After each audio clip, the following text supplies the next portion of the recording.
আরে আমি ওর পায়ে টিপের কাছে আমি এটা লাগিয়ে দিই, ওর পায়ে তো রক্ত বের হবে নে।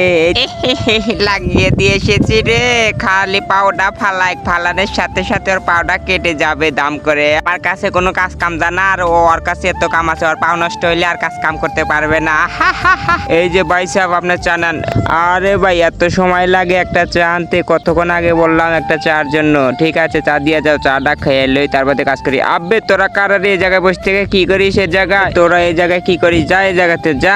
আজকে দেখবো কে শয়তানকে হারে মাকে দিতে দে। মাকে ভালোবাসলে ভিডিওতে একটা লাইক করে চ্যানেলটিকে সাবস্ক্রাইব করে দাও। আর শয়তানকে ভালোবাসলে কিছু করতে হবে না।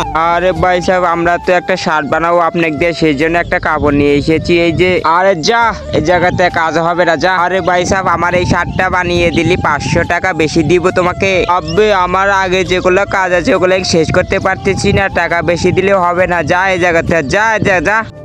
আরে ভাই সাহেব বানিয়ে দিবেন না, এটা কোনো কথা হলো? 500 টাকা বেশি দিবার চাইলাম তাও বানিয়ে দিবেন না? এলাকার ভিতর তো ছড়িয়ে দিব যে এই দর্জি কোনো শার্ট বানাতে পারে না, আমার একটা শার্টই বানা দিতে পারে না।